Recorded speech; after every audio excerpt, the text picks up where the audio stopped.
Hi there, welcome to another episode, and please welcome back our television industry historian, Andre. Good to be back, David. No worries, Andre. I'm impressed. Well, today we thought we'd talk about how people got pictures portably to them and when it started. So, in the original times of television, which was the only way we could get remote signals, and we had no internet, nothing like that.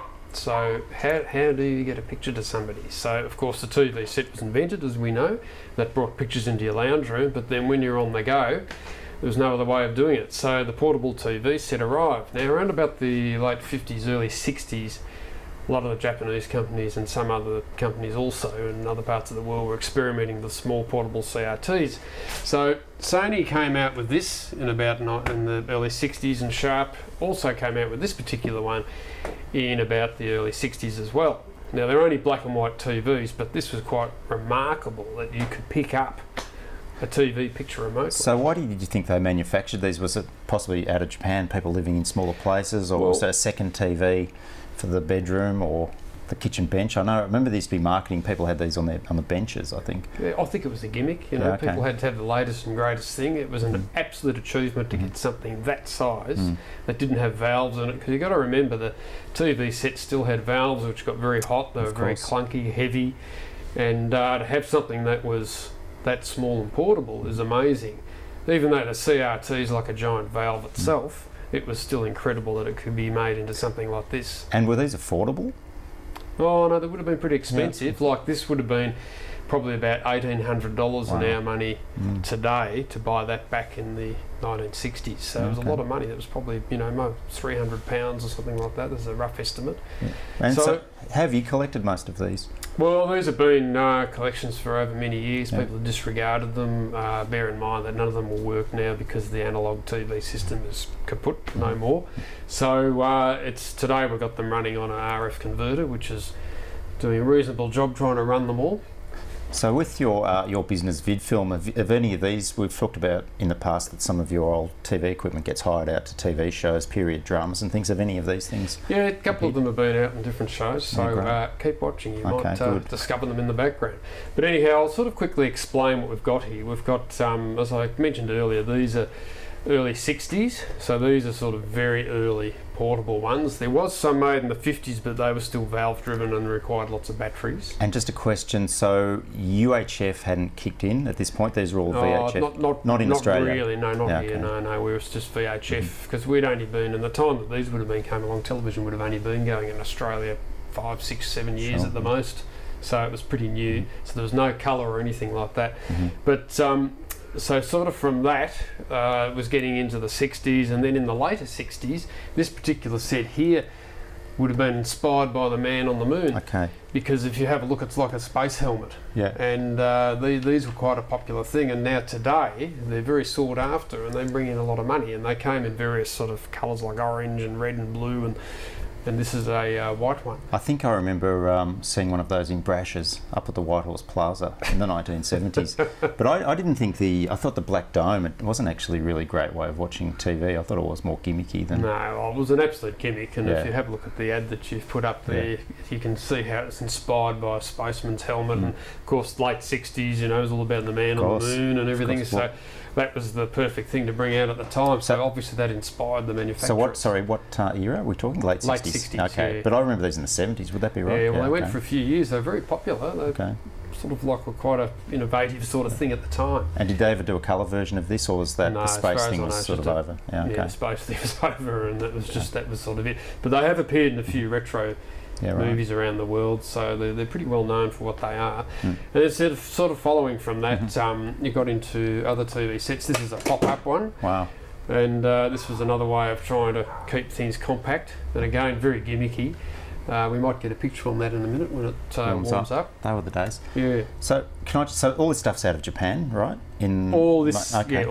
So we're talking Sony, Sharp, National, Panasonic, because National, we had it here, Panasonic in other countries, so same company. That's JVC, the space helmet one. JVC, yes it is. So this one, this followed sort of this, and we've got a picture on there now.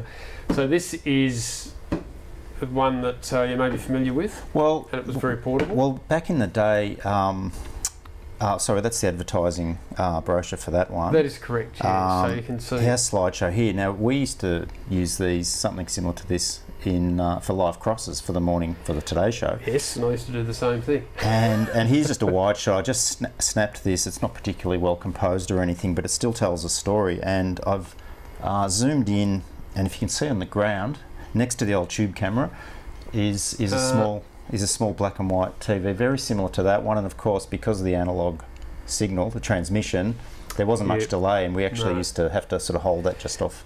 And you could cue live off exactly, air. So that was very handy. You just put an earpiece in and off you go. Yeah, okay. So that was sort of where we got to with those. And then, of course, they were trying to get things even a bit smaller. And I've got this little one here. And this was probably the smallest one that I'd ever seen in that time. Yeah, right. Standard was the brand. It was a Japanese. It was just a generic sort of brand of TV, but it was quite remarkable because that's the smallest screen that sort of came out at that time. Mind you, it had batteries internally. At the moment, I'm running these things on external power packs because the batteries are all were rechargeable, some of them, and they're just way past there. So with controlling these TVs, it was pretty much what, volume, brightness, same as a normal television, contrast, channel selector, but miniaturised, and horizontal hold. Yep, all the vertical hold as well. Yep. Okay, now they're at the front. Slightly out of vertical hold, and because I recall, you can adjust all that. Yeah, as a kid, the vertical hold and horizontal hold were actually at the back. They weren't actually featured so much. Just depended on the manufacturer. Okay. All right, and did they do anything else? Like they weren't like combined, AM tuners or anything like that? Well, these are all just televisions. Okay. Oh, this one does actually have a tuner. That's what I was thinking. That's correct. Yes. Okay. Some of them did something. In fact, this one, the Spokesman one, some of them had a digital clock radio down the bottom, which was like a flip mechanical clock radio. Okay. So, Andre, what else have you got lurking behind there? I've got another one here. We've got quite a few of these here today, and this is a very compact one with a television actually built in. This is actually a normal sort of a radio. Mm-hmm. But they've incorporated this little tiny CRT, and it's about 3.5 inches in size, and it has this bulky power supply on the side, which can come off, and so it makes it more portable, and you can run it on its own internal batteries. And with these things, they gave you all sorts of things, like there was a bag to put it in, and lifestyle. This is so you could take it camping, and you could actually put it around your neck, and off you'd go. So. That's JVC. JVC, they seem to be big on these things. Do you think people really used them? Do you think they really did go camping? Because the reality most of the time, if you did go camping, you probably didn't have TV reception anyhow. I think most of the time, people just wanted to get away with it. But it was who has these things? It was like having the latest mobile phone and I think a second TV in the house, my recollection, was much desired because no one could ever agree on watching one TV show. So it was great if you could just go to another room and watch what you wanted to watch. You've got to remember, this was like having the best iPhone available because it was the only way you could get pictures. It was a gimmick. I mean, you couldn't really sit there and watch a movie on a 3-inch screen. You can go cross-eyed, but then people do watch things on mobile phones. But it's funny if you think about the Hollywood history and TV when it was launched, how people were watching things on small, horrible tubes, and it just about put Hollywood out of business, and they kept going CinemaScope and bigger screens and Cinerama, and people still just wanted to stay home and watch a small TV. It was bizarre. So, Andre, before us, these antennas, these telescopic antennas, and reception was a huge issue. That just because you had an antenna on the roof, it didn't actually mean you had good reception, and here in Melbourne, if you didn't have a good line of sight to Mount Dandenong and Sydney is very problematic because of the topography. So aerials were a big issue, and the TV either came with one or you bought the accessories for one. So that was... That's a very modern day one. Was it? Okay.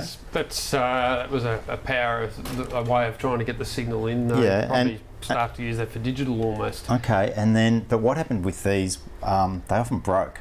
No, notoriously so, yes. In fact, these are all intact, which is absolutely amazing. But you didn't tend to fix them.